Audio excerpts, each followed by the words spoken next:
The Mannin Line with Andy Wint.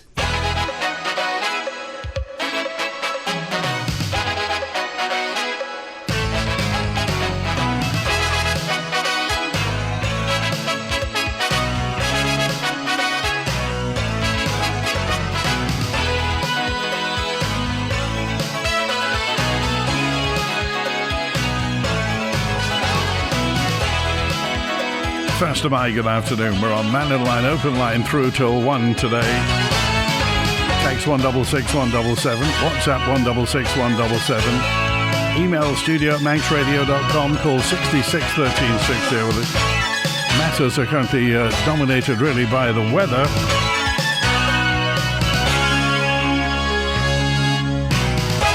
But anything else on your mind? Text, email, call and WhatsApp. The floor is yours. Lots of messages I didn't get to yesterday. It's a really, really busy program yesterday, and I'll just run through a few of the messages regarding what happened yesterday. We were talking a lot about getting rid of appliances on the Isle of Man, how much it's going to cost now. A fortune, basically. A substantial part of whatever you paid in the first place for the appliance is now going to be paid getting rid of the darn thing. And as I mentioned yesterday, don't start mouthing off at people at the amenity sites. They are merely obeying orders. This is coming from above. And the risk, of course, now is that we then get fly tipping because people either can't afford to or don't want to afford to pay for items to be recycled. I'm sure I paid Colburn's a disposal rate when I bought a TV from them years ago, says James. I've heard something like that. And regarding money, Claire Christian avoided the question and waffled, says Robert on 819. This was about the fact that now there's an offer gone in for doctors, and it's being put to them at the moment, so that strike that was going to be happening didn't happen. First of all, there's no money, then there is. And Manxcare is supposed to be an arm's length away from politicians, says Robert. Thanks for that, Robert. Of course, the former Minister, Laurie Hooper, was having something to say that during Tynwald. Regarding the gas drilling and what's going to happen with Crogga, and basically, I don't know about you, but we always hear politicians saying it's not right, it's not quite right, what they're doing isn't right. Crogga, of course, maintained that everything is right, and it's just being held up. Now, bearing in mind what's happened, and I'm not drawing a direct parallel, but bearing in mind that the new president of the United States mantra is now drill, baby, drill, do you think that's something we should be doing on the Isle of Man? Because plainly, right around the world, people are drilling. Well, apart from the UK, but everybody else is drilling for transition fossil fuels. Now, if this is, and bearing in mind that Crogga are putting all the money up themselves, there's no public money involved in this, and they need to do one of these surveys to see whether the gas is what they think is there. If they're paying for the survey, where's the problem? Any thoughts? I used to work in DEFRA, and the presumption among officers involved in this was against gas, and it appeared that they could be as obstructive as they would. That's an anonymous message in from this. Well, we don't know, do we?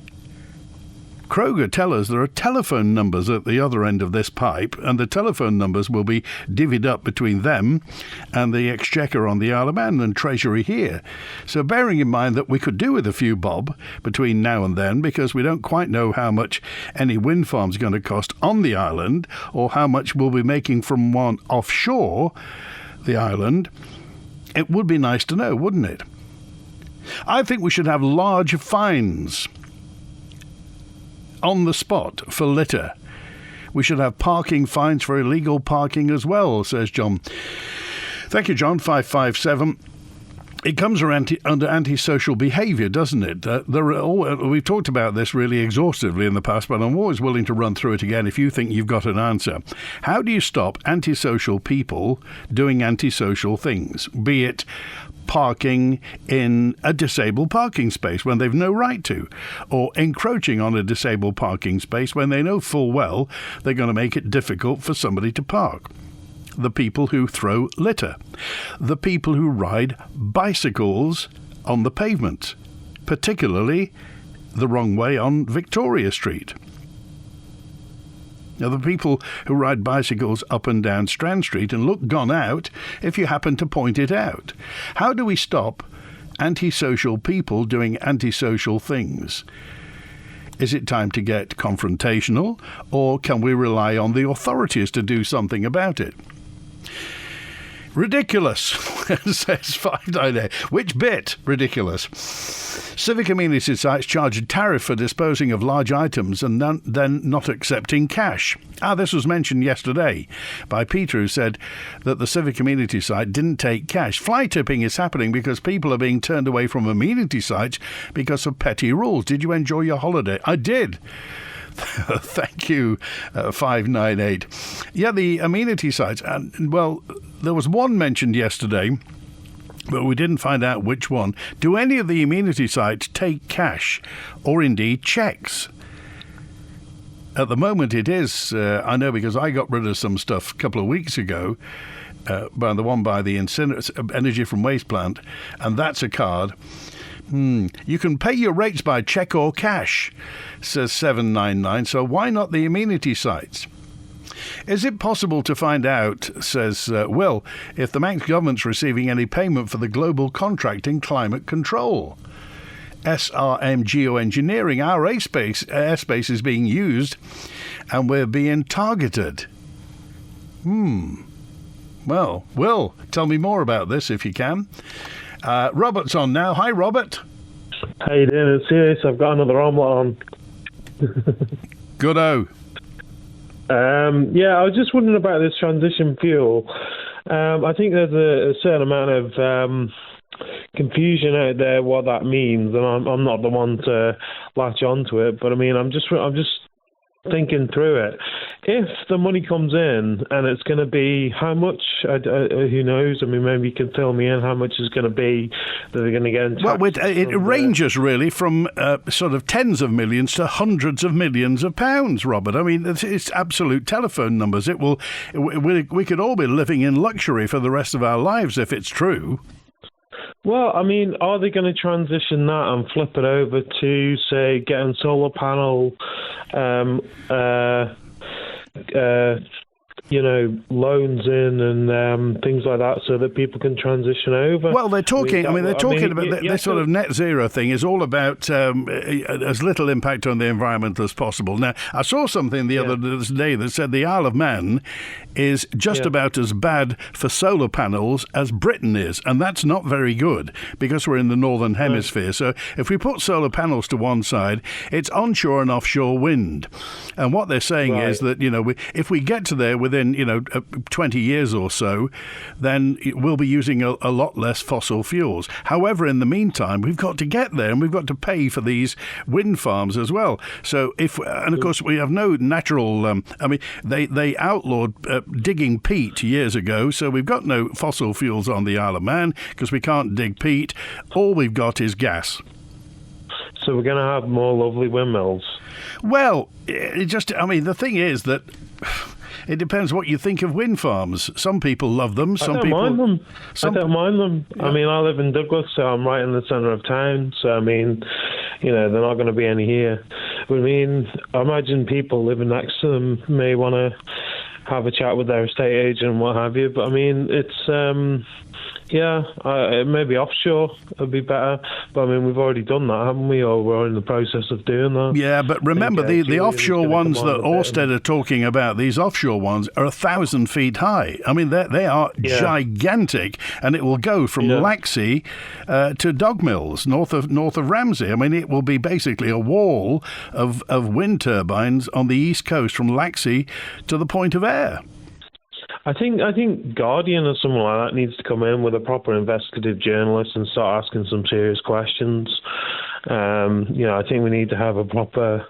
I mean, there's one thing having the government spout out, it's a good thing here and a good thing there, but I think we need to have proper investigative journalists come in and say, look, what's actually happening with this? How does the island, get to a net zero? Or even, sorry, I'm looking at my omelette. Yeah. Okay. A net zero, a net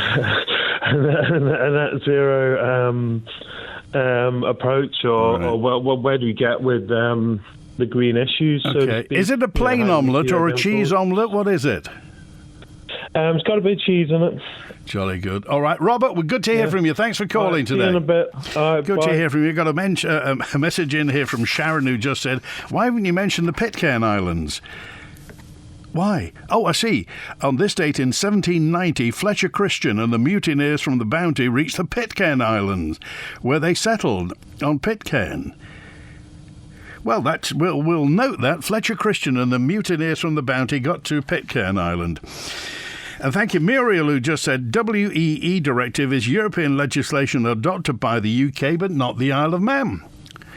Disposal of waste, electrical and electronic waste. We, in UK, large retailers must provide a service to take back an equivalent old electrical item for recycling. Equipment manufacturers, producers and retailers help pay for recycling old electrical items, and I think only Currys do it on the Isle of Man, but I'm not sure, says Muriel. Anyway, it's only fair that the people who import the stuff onto the Isle of Man surely should be responsible for disposing of it safely and carefully. Thank you, Muriel. Oh, a quick word from Stephen Bevan, the town centre manager, deputy town clerk in Ramsey, who tells me, following the red weather warning, Ramsey Town Commissioners have got a change of service tomorrow. No bin collection tomorrow in Ramsey. It's now going to take place on Monday 27th, so ensure your bins are placed at the usual collection point from 6 o'clock Monday morning. Northern Civic Amenity site isn't open tomorrow. Town Hall and Library closed. Civic Registry is going to be closed as well. If you need to contact Ramsey Town Commissioners, 810 100, 810 100, and they'd love to hear from you. Juan's on now. Hi, Juan. Andy, where have you been? It's only 47 weeks to Christmas. Hope you had a good holiday. It was very nice, thank you, Juan.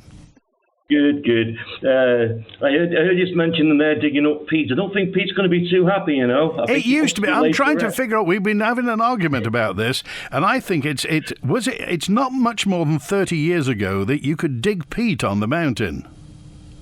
I remember as a kid going up to the mountain up near Snaefell and a lot of peat digging going on. So, you know, not all that long ago, because I'm only 25, so it's not that long ago, but interesting how times change. And I mentioned quite some time ago when you were on, before you went away, about the appliance charges. And they did get a message through from Mike Rose, you know, saying that it's not their fault. Don't blame them, and it's the prices that's been put on them by government.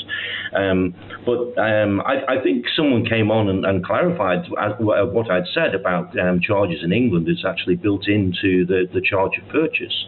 So it's confusing how we're getting charged so much here, even though you know there's a labour charge on breaking the stuff down. I mean, it is an astronomical charge, but like I always say, follow the money trail. I just want to mention, before I mention my main subject, and thank you to people who have messaged over the last few days when Head of News were on and saying, you know, how good it is to listen to likes of Julian and myself, and no, I appreciate that. You know, we do try and find stuff. I know Head of News said the other day, a little satirical comment to Julian about how much time he spends on Google and how much information comes from the internet. But like I say, I mean, the newsroom gets its main news from Sky, which gets it from Comcast, so they get told what to present as news. So, you know, who's got the truth and who hasn't. Anyway, that wasn't why you called. It wasn't. You're getting fed up with me now, aren't you? Look, I've only been back on once. And I was waiting for Simon to come on when I haven't been on. He hasn't been on. He kept criticising, but he never came on. So we're talking about Crogga. And we were, as you know, both Julian and me, and quite a lot of other people spend quite a bit of time down there at the meeting with Orsted. And I asked them that question way back when. And are you prepared to share the land with Crogga, because it was quite clear from what I could see on the map that the Ørsted presentation went right over the Crogga gas field. And this was a question that they hopped and danced around. And, well, it's been done before. It's not the question that I asked, are you prepared to do it? Hence maybe why this Crogga thing is being procrastinated. And it was interesting listening to Chris Robertshaw present his case last week, or Chris Thomas, on the things that's going to come out of this.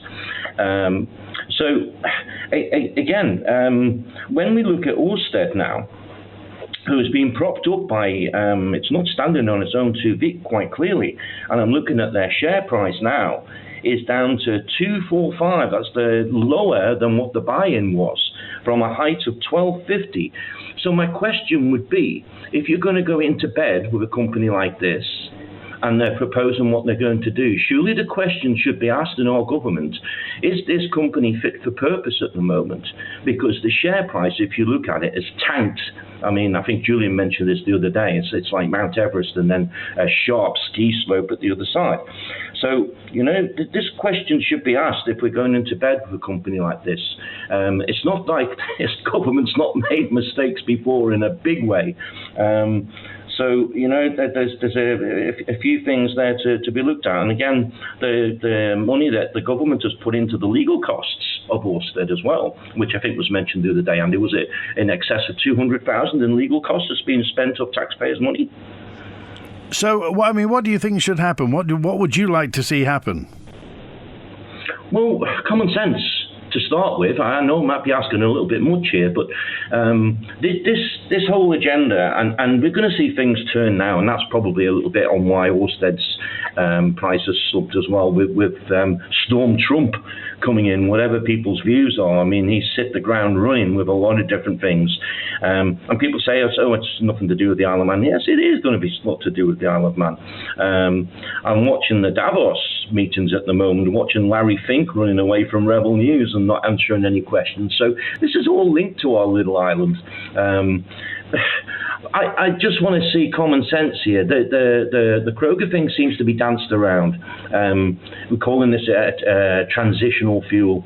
We should be investigating it, and hopefully, Chris Robertshaw said, we should be hearing some news. I still think that geothermal is something that, again, because we've mentioned before, following the money trail, if we go to geothermal, this would be our power. It would be our power. And someone mentioned about Julian the other day clinging on to Britain and never getting away from it. Well, we've both talked about geothermal for a long time, and geothermal would be a true resilient source of power for us on the island, and we could do a massive amount with that and coerce business here with cheap electricity. Okay. But are they going to investigate it? Doesn't look like they are. Okay. All right, Jotun, good to hear from you. Talk soon. Thanks for calling. Take care, Andy. 12:25 now, and let's see, it's Vivian's with us. Hi, Vivian. Hello. You're talking about recycling. I, in the last 3 years, have had 3 new kitchen appliances, and the firm I deal with, they take the old ones away for you. You pay for them, but at least they're all taken care of for you. Oh, I see. So, which big ones or little ones? A fridge, freezer, a washing machine, and a cooker. Right, and they took them away? Yes, for a small fee. Wow. Well, most of them do. I've had that for years. That's not something new. Oh, right, okay. I'll be interested to know. Well, I mean, don't tell us now, because we're not going to advertise them free on the air, but if you can speak to Chris and just tell him which company it was, I'd be interested to know. I have told Chris. Oh, you have told Chris. All right, well, I'll find that out. But, okay. I think a lot of them do this. Take them away for a small fee. Right, okay. And then you have they come in, they take them away and put the new ones in, and that's it. Okay. When you say small fee, how much? A tenner, a fiver, or how much? I think it was about £40. Wow, okay. Right, okay. But it's better that than you having to dispose of it. Okay, all right. Vivian, I appreciate that. Is there any fly tipping in the north at all? Have you spotted any? I think we have had a little bit, but not a lot. Okay, long may it remain like that. Okay, thanks, Vivian. Good to hear from you. Thank you very much. All right, Howard's on now. Hi, Howard. Hello, Andy. Yes, Vivian's right in that respect. I know there are several companies on the island that will remove your old appliances. They actually advertise it, that we will take it away. There is a fee, but it means you haven't got to carry it out, dispose of it, and worry about it. Once you put your new appliance in, they will take the old one away. We've had it ourselves here at home, and I'm talking about wash machines or anything of that ilk. There is a small fee, but you're going to get charged that at the amenity site and still have to take it there yourself.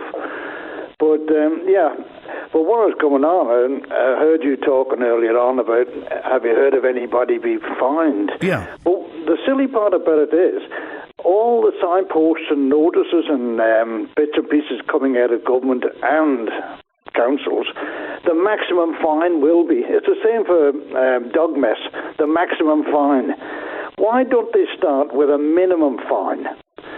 And if you were caught doing this, they're not going to start saying, oh, well, it can be up to £1,000. It can start at £100. And a lot of £100 will be the equivalent to one or none of £1,000. And it might change people's attitudes. A carrot, not a stick. Yeah, I mean, I've noticed, and over the past years or so, you may have noticed one of my bugbears is people parking in disabled parking spaces. Yes. I loathe it. I can't understand why anybody would. And it says on them, maximum fine £1,000. Mm-hmm. I've yet to hear of anybody fined for £1,000, and surely they would advertise that. If you want to stop people parking in disabled bays where they're not allowed to, or using a disabled badge incorrectly, then surely that's what you should do. You should have a minimum fine. You have committed an offence, whether you're going to get fined a maximum or a minimum, and there should be a minimum starting. And if you're abrasive, abusive, or otherwise, whoever's putting the ticket on, etc., then it'll go up by increments there. But there should be a minimum charge for you breaking the law. And that's what you're doing.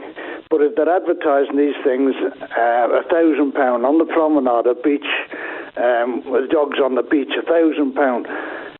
There's dozens of dogs down there, but if you have £100, 6 or 8 dogs a week, that's £600 a week. It's creeping up to one dog that's not been caught for a maximum £1,000 fine. It's simplistic in a sense, because you are, no matter whether you, as I said before, committing one offence at £1,000 or committing it 6 times for £100 each, then it makes your brain think. It makes your brain work. Okay. Good. Okay. Good to hear from you. Thanks, Howard.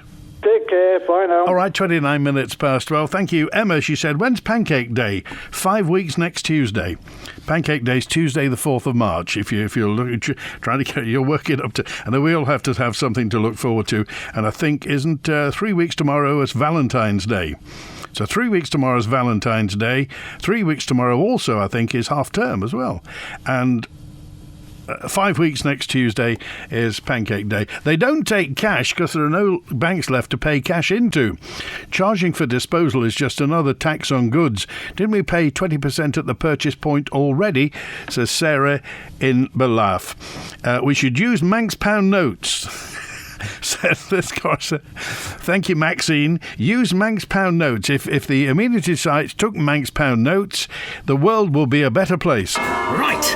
I say, when you're looking for the perfect bathroom, get your silly walk over to Pacesetter, where you'll get friendly help and advice on bathrooms that will work for you. From practical, accessible bathrooms for aging users to the ultimate in luxury designs with walk-in showers and wet rooms, with no inquisitions, dead birds or hard sell. You'll always be on the bright side of life when you see the stunning range on display at Pacesetter Tile and Bathroom Studio, Harris Terrace, Douglas, or search online for Pacesetter Douglas. Comfort and joy, that's what we're all about. The winter sale is now on at Lifestyle Furniture. Love warm, love cosy, and love your home with special offers throughout our 2 stores. Save on everything from sumptuous sofas and beautiful beds to living and dining furniture, decor and more. The winter sale at Lifestyle Furniture. Now on in our main showroom at Snugborough Trading Estate, Union Mills, and Lifestyle Furniture at the Mill, Tynwald Mills. New builds, renovations, home improvements, commercial and civil engineering projects. Come to the local, long-established building company you can trust. Darrell Blake Construction. Well respected, with over 20 years' experience. Darrell Blake Construction can handle any project, from planning to completion, with a professional yet approachable way of working. For your free estimate, call 435 409 or visit on Facebook to view a wide range of work. Darrell Blake Construction. Committed to quality. Settle in for a tale of passion, jealousy, corruption, and the lady killers who entranced 1920s Chicago. Grab your gun, your best fur coat, and liquor. The Douglas Choral Union presents Chicago at the Gaiety Theatre from the 7th to the 15th of February. Book your tickets via villagaiety.com or on 600-555. Sponsored by DQ Advocates and supported by the nation's station, Manx Radio. Chinese New Year is almost here, and for 2025, we're welcoming the Year of the Snake. Join us next Wednesday, the 29th of January, as we start the celebrations with a touch of good fortune when the Manx Radio touring team will be handing out delicious fortune cookies across the island. And you can also indulge in a delicious Chinese afternoon tea at Mrs. Yang's in Douglas. It's the perfect blend of timeless tea traditions and fresh, exciting flavours. A unique way to experience the celebration. Celebrate Chinese New Year with Mrs. Yang's and your nation station, Manx Radio. The Mannin Line with Andy Wint. 27 minutes now before 1, Thursday afternoon, the calm before the storm. And Vivian's correct. I've just had a new fridge and freezer and tumble dryer delivered, and they charge £60 to take away the old ones, £30 each. I didn't take up the offer, but it worked out for me then. The disposal was sorted.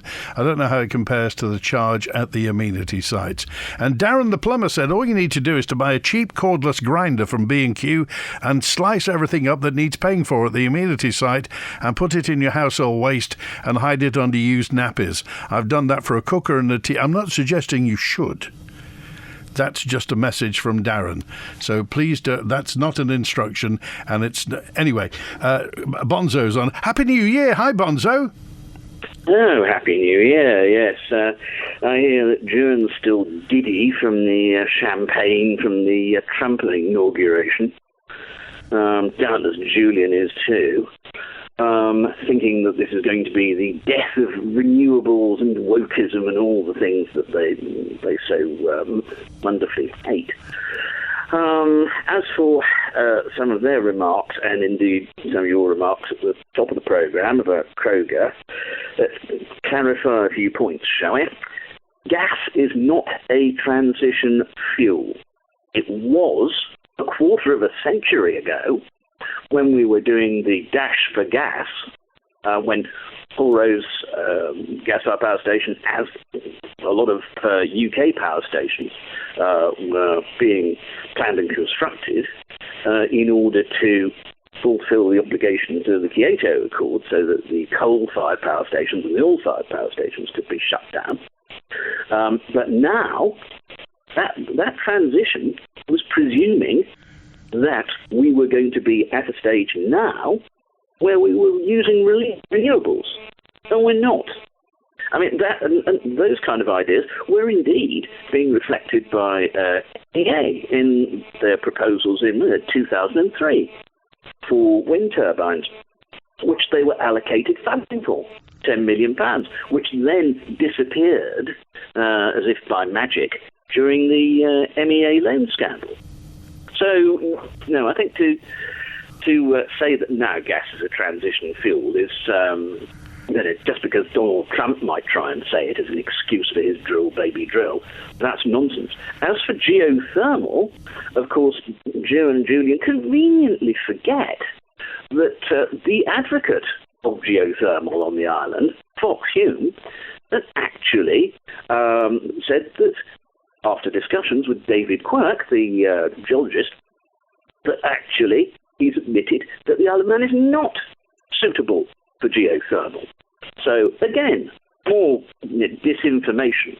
But let's get to the point of Crogga. Now, let's just suppose, and it's a very, very big suppose, that there is a usable, extractable reserve of gas in Crogga. Now, okay, we have a problem in that we don't have at the moment clarification on a licensing regime that would then specify revenues to the Isle of Man Exchequer. However, that issue might have been addressed. We don't know yet, because the terms of it haven't been announced. That may have been addressed in the first negotiations, and probably not to the advantage of the Isle of Man, because I'm very sure that the UK Treasury would take the view that any such revenues should be something that they should have a bite of. And then there is the problem of, excuse me, I'm losing my thread here. But that is one issue. And then there's the problem, yes, of the fact that the Energy Secretary in the UK, Ed Miliband, has stated as a matter of policy, a stated matter of Labour policy, that there should be no more or no new exploration drilling. And so the idea that the UK government would even allow us to do that, I think, is something that has to be thought about. As for the wind farm, yes, there is the ability, as I understand it, for there to be cohabitation, as they called it, between gas extraction and the wind farm, although it would promote difficulties. Those would not be insurmountable. But the idea that we would in any way, shape or form, even if there were these supposed telephone numbers there, I think Crogga's largest estimate of revenue from the field is something like 5 billion, 6 billion, which would then entail from the numbers that they talk about of Isle of Man Exchequer being able to take a bite off. That would be something like about 2 billion, if it was the 6 billion for the Isle of Man. Yeah. That's the. Well, at the moment, everything that everybody talks about, Treasury would take. Everything that everybody talks about at the moment is lick your finger and stick it in the air. We don't know where our slice would come from through Ørsted. We don't know what the price of electricity would be if we put wind turbines on the Isle of Man. And at the moment, we're relying on Crogga's figures to talk about any benefit to the Manx Treasury. So the public, and I'm including me in this, we're flying blind, Bonzo. We don't know. We hear from all sides that their particular version is the one to do, and all we know is that we're going to have to pay the electricity bill at the end, and presumably the lower the price, the better. But we don't know. We don't know from Crogga, we don't know from Ørsted, and we don't know from Manx Utilities with our own wind turbines. So what are we supposed to do, Bonzo? Right, well, when it comes to Ørsted, the point of having the wind farm is to actually have revenue from it, not power. They have offered about that, but that power won't be free. Nothing's ever free. That power might be transmitted to Manx Utility at, let's say, mates rates, but there's still the cost of actually getting it to the consumer, and all that infrastructure that is required for that. So, the idea that there is going to be this sort of load of free electricity or discounted electricity, I'm afraid that's for the birds. And as you say, they may be using part of this revenue also to offset the Manx Utilities debt to the bond. Well, they may be, because of course, those aren't things that are directly within Manx Utility or other people's control. It's a question of the Treasury deciding where things will go. But the thing is, with our own land-based renewables, our own land-based wind wind turbines, those can be brought in and operational quite quickly, and those can then begin to help stabilise the price, stop it from going up. That's the first objective. And then, as the capital cost is, of course, paid for, which will pay for itself quite quickly, about 3 years, I think, is the estimate now. And then that would allow progressively less gas to be used, which then would help lower the price of electricity. But this again is a point that's conveniently missed by those who scream enthusiastically for Crogga. I mean, this misinformation has been going since Trevor Cowan spouted all that rubbish about Crogga in the election campaign in 21. And it's just repeated day after day after day on Manx Radio and in the columns of the letters pages of the paper and such. And, it's the drip, drip, drip of propaganda. Well, I mean, this is opinion, Bonzo, and you can take it with however many grains of salt you want. We trust people's resilience to this. I mean, people hear somebody else's opinion. They can believe it or not. Yes, well, there are some people who parade opinion as fact, rather than mind you, what I'm talking about here. Some of that is stated and reported fact, and some of that is projection from evidence rather than actual proven fact as such. But those are far and away more accurate than the kind of wonderful dreams of things like Crogga. Okay.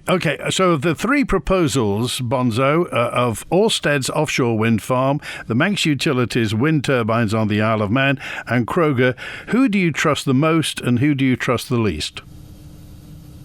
Well, I think you're making a bit of a false choice there between Manx Utilities and Ørsted, because, as I say, Ørsted, the reason for having them there is the revenue that they can give. Yeah. The reason for having our own turbines is for control of the generation of power. Okay, my reason was Ørsted has a track record of building and delivering wind turbines. Manx Utilities has yet to start. Well, I think there's certainly enough expertise available to Manx Utilities to do something as relatively, not to call it simple, but without a huge degree of complexity, as putting up 4 wind turbines. Okay. And so sorting that out. But we're not talking about Manx Utilities trying to build an offshore wind farm. All right, appreciate it. Bonzo, thanks for coming on today. Okay then, cheers, bye. All right, it's 1:45 on Max Radio. And thank you, Jenny, who just said, you've not mentioned eels yet. Did you eat an eel over Christmas? No. Instead of moving your rubbish from A to B, take it to C. Castaigne Scrap Metal. The only name you need when it comes to scrap on the Isle of Man. Bring your scrap metal down to us at Foxhill Road and we'll help you unload it, taking away the eyesore and instantly tidying up your home, business or workplace. Think Castaigne Scrap Metal. The only name you need when it comes to scrap. Castaigne's Scrap Metal. Call 801 337. There's more than you think at Manx Glass and Glazing. As well as the supply and installation of quality windows, doors and conservatories, Manx Glass and Glazing can do a lot more with glass. If you need made-to-measure picture frame glass or a cut-to-size mirror, or how about glass shelves made to fit your space perfectly? You can also get glass cut for the tops of cabinets, units and bedside tables. For bespoke glass cutting and products, call Manx Glass and Glazing on 674 573. Manx Glass and Glazing. Quality and style since 1986. Waltons have hundreds of TVs in stock ready to go, from Samsung to LG, here on the island. Plus, a large range of main appliances in stock, including fridge freezers, washing machines, and everything your home will need from all the top brands like Smeg, Samsung, and Hotpoint. With special offers throughout the store and delivery and installation available, check out Waltons on Facebook or waltons.im. Or, even better, visit Waltons in Isle of Man Business Park, opposite Robinson's, for great prices and great service. It's been a topsy-turvy start to the year for FC Isle of Man, but can they end January on a positive note in the NWCFL Premier Division this weekend? AFC Liverpool are the latest visitors to the Bowl, with the Ravens looking to avenge a last-gasp defeat to the Merseysiders earlier in the season. Join me, Rob Pritchard and Tony Mepham for FC Isle of Man versus AFC Liverpool, kicking off at 6 p.m. on Saturday. Manx Radio will be bringing you full live match commentary on our DAB and AM 1368 channels. Live coverage of FC Isle of Man on Manx Radio is supported by Selton, investing in our community. The Mannin Line with Andy Wint. It's 13 minutes before 1 this Thursday lunchtime. The boats are iffy over the next few days, so do watch out for that because of the red weather warning, which is coming into force overnight and throughout tomorrow. So do watch out tomorrow. If you don't have to go out, then please don't. Chris Robertshaw's with us now. Hi, Chris. Thanks for calling today. Pleasure. Just a quickie regarding Bonzo's extraordinary comments. He used the phrase in a sort of derogatory sense, accusing other people of parading opinions as fact. I put it to you very simply and your listeners that the person who's doing that is Bonzo. He came on very, very confidently telling you and all of us that gas is not a transitional fuel, and this is all to do with Trump, etc. I think Bonzo needs to understand and get his facts right. It's the EU that has stated that gas is a transitionary fuel, and right now Germany is obviously desperate to get Nord Stream 2 gas pipe reopened because the lack of it has devastated the German economy. And gas is going to be part of our life now, right the way through and up to 2050. That's fact.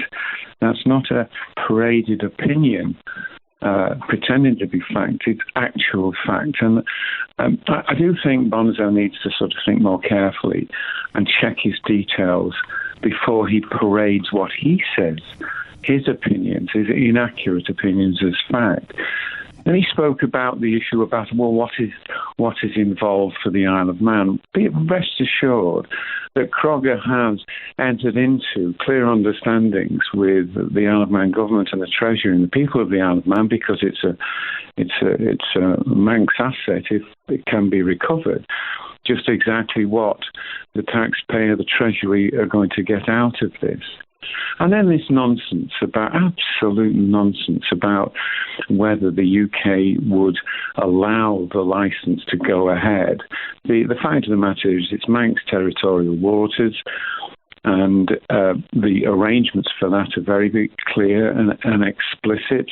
And incidentally, for those who can't remember this, they also include Crogga guaranteeing really cost-effective gas for many years to come. The idea that he intimates that somehow wind farms, which is an intermittent energy, is going to be adequately able to replace the energy consumed on the Isle of Man at the moment through the form of gas central heating is frankly ludicrous. He really does need to get his sort of act together. Okay. And then there's this other final point about, and I'm not against wind farms, and I'm totally for the transition. I'm very comfortable about it. It's inevitable that we're going to move ultimately to a renewables future. But the problem that exists amongst those who are being zealot about it is that they've got to understand that unless we adopt a very careful transition, we're going to pay an absolute fortune for fuel in the coming few years. And it's going to be precarious as to whether we can get energy when we consider that the current renewables that are lined up are very much intermittent. Now, as far as Ørsted is concerned, we all need to bear in mind that the Ørsted proposals in the Crogga field cannot go ahead unless the UK government agrees that a wind farm outside UK territorial waters is able to enjoy the subsidy system that is required for all these wind farms, and the subsidy is very, very significant and in the millions, and it's not yet proven as to whether the UK government would agree to applying such a subsidy to an Isle of Man wind farm, when in fact some of the revenue in terms of land hire would apply to the Manx Exchequer. So there's far more unknowns at the moment with regard to the wind farm. Okay, just one quick point. So, as far as you know, then, there's no way that the UK could stipulate or hinder or hobble any drilling going on in Manx waters for Crogga. No, they can't. I mean, the point about this constant comment that's been made so often and by so many that Crogga isn't a credible organisation is nonsense. What those people perhaps might appreciate now is that Crogga has gone through a full 3 months due diligence programme with the North Sea Transitionary Authority, which is the UK government's controlling body on oil and gas fields. And it has now actually gone past that. It's got the accreditation, and the Crogga data is loaded onto the NSTA's computer systems, simply waiting for Crogga to get on with the job. And then the issue about regulations, which Crogga has been waiting for the Isle of Man government to produce for 6 years now, is fully available by transfer from the NSTA's regulations in the UK, just as the Isle of Man government did in 25 minutes in Tynwald in 1995. So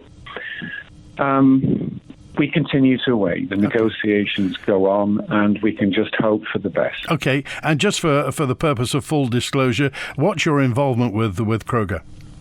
Oh, as always, right from the start, I have been a shareholder in Crogga, and I'm pleased to be so. Okay, we appreciate it, Chris. Thanks for calling today. Thanks, Andy. Bye-bye. Good to hear from you. We live in a society of antisocial behaviour. 665 says, I've got a friend who's at her wit's end with her neighbour due to dogs barking and howling for hours on end, and when questioned, the owner just says, what can I do about it? More to the point, what are you going to do about it? We're living in selfish times. Thank you for that, 665. What do we do about antisocial behaviour? I understand there are dangerous products in fridges and TVs that need dealing with, but don't charge so much. This will encourage fly tipping. I took a fridge before Christmas and was made to feel as if we were dirty. I was told that they won't accept a dirty fridge, which it wasn't. It had been cleaned out to take to the tip. The operator then said, as I was standing there, sprayed it inside and out with a pump sprayer. They also make money from the scrap value, says this correspondent. Thank you for that. Let's get to Martin is with us. Thanks for hanging on, Martin. Hello. I'd like to bring up a point about the amenity sites, as has been mentioned. Yeah. Historically, what they used to do was cut all the electrical wire off the electrical appliances, and that has a small scrap value. But as for the recycling of a fridge or freezer or something like that, it costs an awful lot of money to dispose of the toxic chemicals that are in the back of a fridge. Right.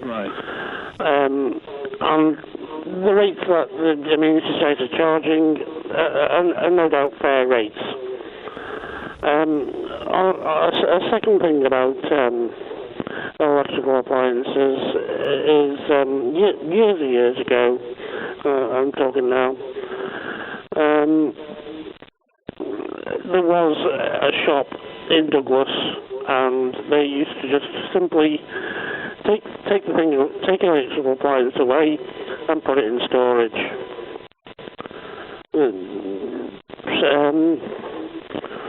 And there was a third point I meant to come to.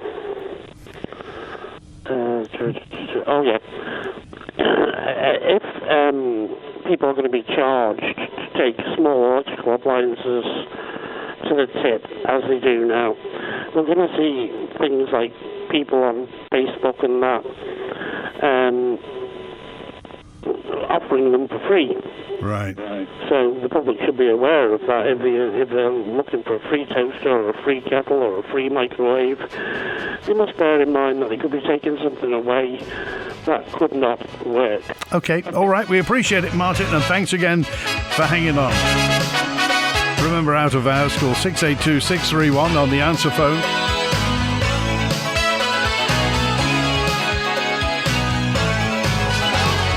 Interesting to see, says this correspondent. Alan says, how many wind turbines will be destroyed by tomorrow's storm? The brakes for the blades catch fire. Well, we'll see. Interesting what Chris Robertshaw was talking about, the method of subsidy for wind farms. Anyway, that's it. Back tomorrow at high noon. Watch out for the weather. And if you don't have to go out tomorrow, I would stay home and listen to Mannin Line at high noon. WINT